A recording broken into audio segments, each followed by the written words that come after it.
Once again, welcome sa atong tulumanon ang Ibayaw Bayawan, truly magnificent. Formal lang gi-turnover ngadto sa Barangay Nara ang 5 ka mga alpa kun harp kaniadtong Hulyo 8, 2020. Ang maong turnover gitambungan sa mga konsehalis ning Dakbayan, opisina sa turismo pinanguluhan ni Atilano Jude Cabangal ug mga opisyalis sa maong barangay pinanguluhan ni Kapitan Nicolas Aragon. Gidunar ang maong mga harp ni Judge Joseph Elmaco, ang kasamtang legal officer sa LGU Bayawan, mahitungod nakita niya og potensyal ang maong barangay sa paggamit og pagpalambo sa maong instrumento. Gani usa sa mga nagpabili na kahibalo sa paggamit sa harp mao si Mr. Jimmy Yap, lumulupyo sa maong barangay. Matud pa niya nakatuna niya kini sa iyang amahan ug ganahan usab siya nga mapasa niya ang iyang kahibalo sa mga kabatan-unan. Gani dako ang pagpasalamat sa gihatag ng mga alpa kanila.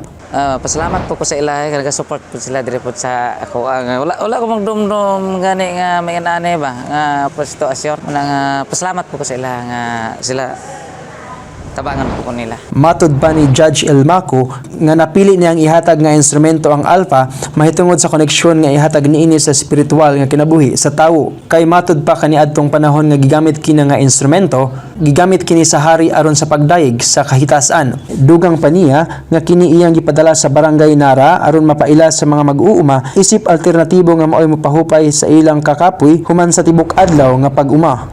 So maybe sa atong gibuhat languluhan sa atong pinanggang mayor nga naanaon niya alternative atong paminawon kay nabe dakuta nga barangay hall patukaron nato ning atong mga artist and then ang atong mga farmers maminaw o pinagi niya na mapupay ang ilang kakapoy instead nga moadto sila dito sa Bino. And of course daghan pang mga rason. But one of the reasons also is that because naatay atong swimming pool din ha. Kanang swimming pool gi-operate na sa asosasyon din sa Nara. Ug kanang swimming pool abot din sa mga tourist. Mangutana na sila ana din check-in na sila. Pag check-in na nila mo diretso na sila silang kwarto gulay-laing kalingawan.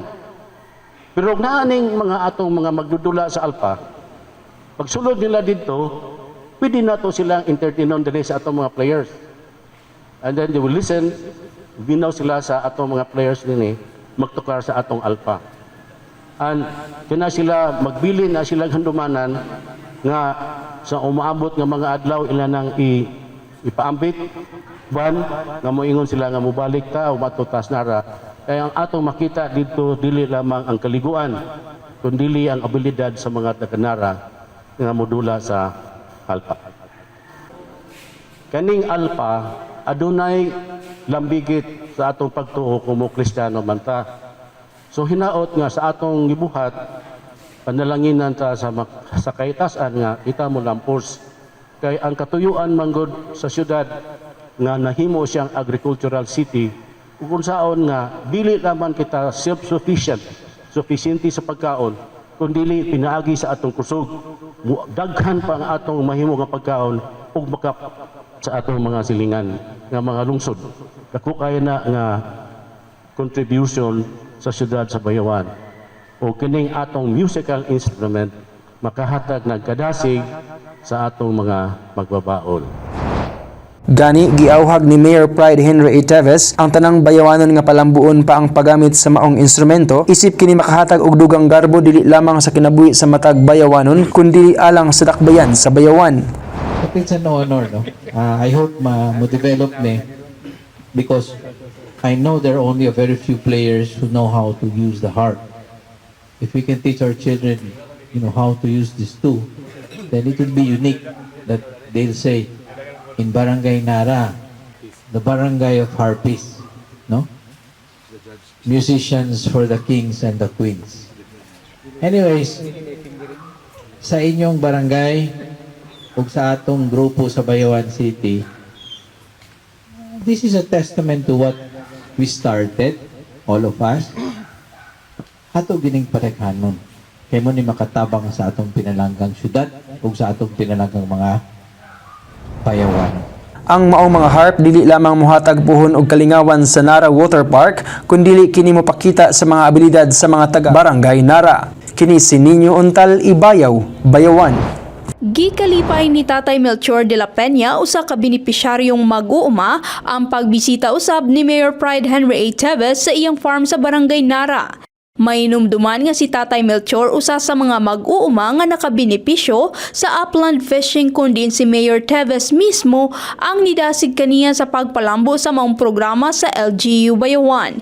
Gawa sa libreng kalot sa pond, gitagan usab siya sa LGU Bayawan og mga libreng similya sa mga nagkalain-laing utanon isip dugang suporta sa iyang panginabuhi. Gani usa sa iyang mga hangyo nga makabisita usab si Mayor Teves sa iyang farm aron mapasigarbo niya ang kalambuan dinhi. Salamat kayo, nagpasalamat ko nga makita niya nga ako di ay nag-adapt gyud ko sa iyang project. Kung mahimo gani unta nga kung maadto pagud siya dire, malantaw sa ako ang project nga iyang gihatag, mas malipay pagud ko.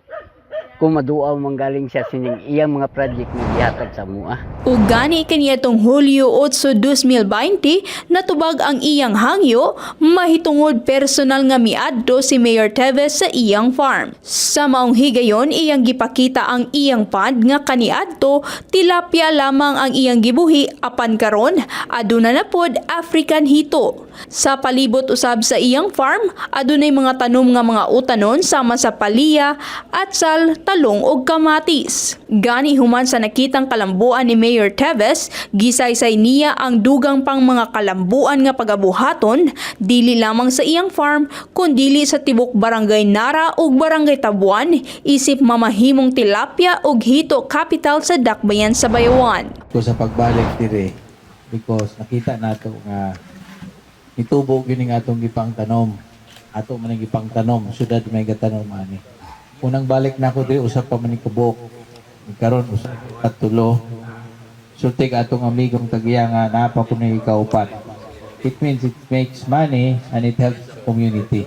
Inani gyud atong gamon. Naa sa Nara ug sa Tabuan ang kadaghanan sa tubig. Ayaw na sa tagpangitag asa pa ng tubig sa uban. Ug kutob na pa'y tubig dire, kinahanglan nato sa paggawa og fish pan ari sa Nara ug sa Tabuan. Para puntuhon mo ni siya murag mahimong tilapia and hito kapital. Kay lang kag tilapia lang kag hito ari gyud ka sa Nara or sa Tabuan.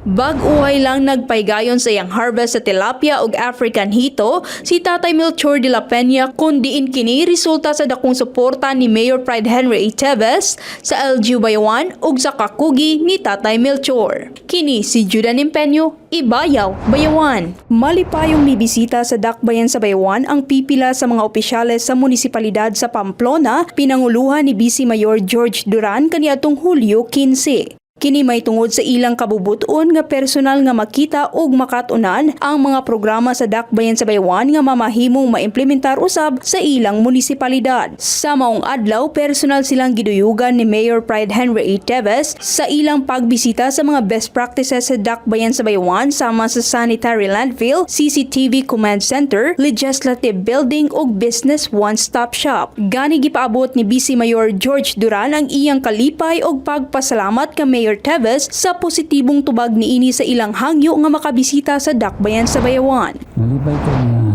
nakahiusan ninyo karon diri nya ning kuyog po mo. Actually kanang dagkan pa unta atong madala pero naman sila importante nga mga lakaw pod meeting ang uban. So kamera ang among tumurag og pag-ani diri nga makabisita po mi sa imong mga projects. Dayon kun doon ay mga personal pod nga mga lain-lain manguning mga barangay kagawad ni apod. So mga base na po sila mga nantiguan din na po sila request sa imong particular. Nahimong mas makauluganon usab ang pagbisita sa mga opisyales sa Pamplona may tungod nga nasaksihan nila ang first release sa Negros Endemic Wildlife ug inaugurasyon sa Danapa Nature Reserve kundiin ang Bayawan maila na dili lamang sa tibok nasod kundi sa tibok kalibutan isip ni sagop sa maong mga endemic species. Parte sa maong aktibidad ang pagpananom og kahoy kundiin aktibo silang mipartisipar pinanguluan ni Vice Mayor George Duran. Gani kini pagpamatuod nga ang tinuuray nga pagpanerbisyo ni Mayor Pride Henry A. Teves dili lamang kutob sa dakbayan sa Bayawan kundi andam usab kining ipaabot sa mga kasilinganang munisipalidad. Kini si Judan Empeño, Ibayaw, Bayawan. Nakatala og unang kaso sa COVID-19 ang dakbayan sa Bayawan subay sa anunsyo sa City Health Office kaniadtong Hulyo 13 ning tuiga. Gikataho nga ang nagpositibo sa COVID-19 usa ka 54 nga lalaki nga residente sa sitio Kayawkaw, Barangay Nara. Kini usa ka local stranded individual gikan sa Bulacan nga miabot sa Dumaguete kaniadtong Hunyo 22 tuig 2020 pinaagi sa Tugo nga barko. Ang pasyente asymptomatic sa panahon sa pagsugat o gi-quarantine sa usa ka classroom kauban ang upat pang LSI sa Bayawan City COVID-19 Special Care Facility. Gani gihimo ang rapid diagnostic test sa ika-13 nga adlaw sa quarantine og niresulta kini nga reactive. Dayang gi-swab test kini pagkasunod nga adlaw. Actually, usa na siya ka locally stranded individual nato, no, a resident from Kayawkaw, Nara. So niabot na siya last June 22 via Tugo nga nga barko. So gikan na siya sa Bulacan, Manila. And then pag-abutan na niya diri is automatic na siya nato of course with the coordination from the province to the local government unit of Bayawan. So pag-abutan na nila dito sa Dumaguete Port is pick up na sa ato ang LGU vehicle and diretso na gi-contain diri sa ato ang facility. And then pagka July 6, so as what I have mentioned before nga at one of our protocols diri is before ka i-discharge sa atong facility is RDT ka. So the RDT siya and ang result sa iyang RDT was IgM reactive siya. So actually 5 ni sila sa iyahang kwarto. So pag IgM reactive niya ma'am is ato dayon siyang gipaswab the following day which that was July 7. So while waiting sa pag IgM reactive niya katong iyang roommate nga upat ato dayon to silang gibalhin o lain nga kwarto. And then giswab na to si patient number 1 pag following day. So while waiting sa iyang result, it gi-extend na to ang iyang isolation, ang iyang quarantine, and same po atong iyang mga roommates. And then it was last July 13, we were informed by Dr. Estacion that we have our first COVID case diri sa Bayawan. So on that same day, ang katong iyang roommate, ato po to dayon di swab katong upat. And then, the patient number 1 will undergo sa iyang second swab 14 days after sa iyang first swab. So, this coming 21, July 21, ato na po na siyang iswab. So, if ever negative siya, so ato na siyang ma-discharge. But it will be still kanang positive. So, continue na po siya another 14 days, then ato na po siyang iswab. So, dili na po siya i-discharge kung dili siya ma-negative. So, same po to katong yung roommate nga giswab na nato nga ato sa tubulaton unta ang result. Ang mga pasyente ang unang kaso sa COVID-19 sa Bayawan ug ana pa kini nag-inusara sa quarantine facility. Gimonitor kini pag-ayo sa karon ug nagpabilin kining asymptomatic. Gisiguro sa CHO nga kanunay giobserbar ang quarantine protocols ug wala kini may kumpiyansa sa unang adlaw nga natukod ang quarantine facility sa Bayawan. Giawhag usab sa CHO ang publiko nga sundon ang health protocols ilabi na ang paghugas sa kamot, social distancing, pagsunog og face mask ug paglimita sa dili kinahanglan ng mga kalihukan sa gawas sa panimalay. We all assured everyone, no, especially sa tanang mga Bayawanon, nga kani siya nga pasyente wala guni siya ilaing tawo nga na halubilo.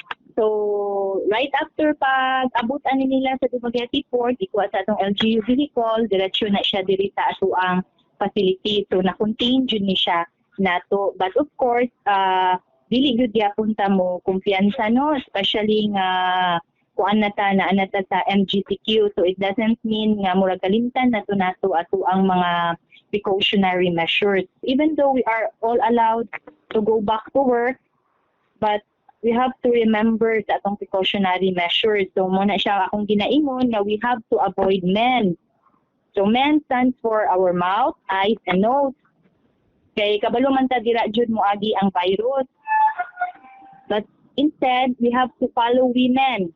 So abbreviation for that, ang pasabot sa women, W stands for wash your hands. So constant hand washing, importante jud na siya kaayo, no? We are really promoting good, no, soap and water as much as possible kung available ra good. But if namo sa usa ka area nga kuan, murag lisod jud ang soap and water, if you can use your hand sanitizer or ang inyong alcohol. And of course, obey social distancing. Mudyo na siya, no? Bisag naata sa atong workplace or work area, ato dyan na i-observe ato ang social distancing. And then, wear your mask. Every time mo gawas mo sa inyong balay, gamit jud sa ato ang mask. Kay as what I've said, no, ang alagian ni virus is ang kuan, ang ato ang bakba, atong ilong, inana. So, of course, exercise and eat well. You have to be physically fit and healthy. So, i-boost po nato ato immune system. So, usa na siya sa kuan nato to fight against the virus. And of course, last but not the least, is no unnecessary kuan traveling or no unnecessary nga gawas sa balay. So, we are really promoting dyan no nga stay at home. So, kung inyo makita ang ato ang kuan kaning ang ato bisag naka MGCQ na ta, pero we are still kuan nga ang mga 21 years old and below and 60 years old up is dili pagod pwede mo gawas sa balay. And those kuan kanang age group nga pwede na mo gawas sa balay, kung wala naman pud mo himong unta gawas, pundo ra ta sa sulod sa ato ang balay. Alang sa Cable TV6 Balita, kini si Jessa Marie Tinapaw reporting. Kini si Jessa Marie Tinapaw, Ibayaw, Bayawan. Daghang salamat sa inyong kanunay nga pagsunod sa atong tulumanon dinhi sa Phil Products Cable TV. Salamat kaayo sa mga nagsunod, nag-comment. Ayaw ka magkalimot ha, kung wala pa ka mo naka-like sa Ibayaw Bayawan nga Facebook page, like na mo haron nga makita ninyo ang ato nga mga latest update sa Bayawan City ug sa tibuok probinsya sa Negros Oriental. Once again, daghan kayong salamat mga higala. No, kasunod na pod usab nga higayon, dinhi lamang sa ato ang programa sa Phil Products Cable TV. Sa gihapon, inyong kubos nga alagad sa kahanginan, abay pas, Attorney Ronel Di Palubos, manamilit sa pag-ingon, the true secret of a rising city is his people and how they take care of the mother nature. Yes, and kini usab si Jessa Marie Tinapaw. O kini ang tulumanon, Ibayaw Bayawan, truly magnificent!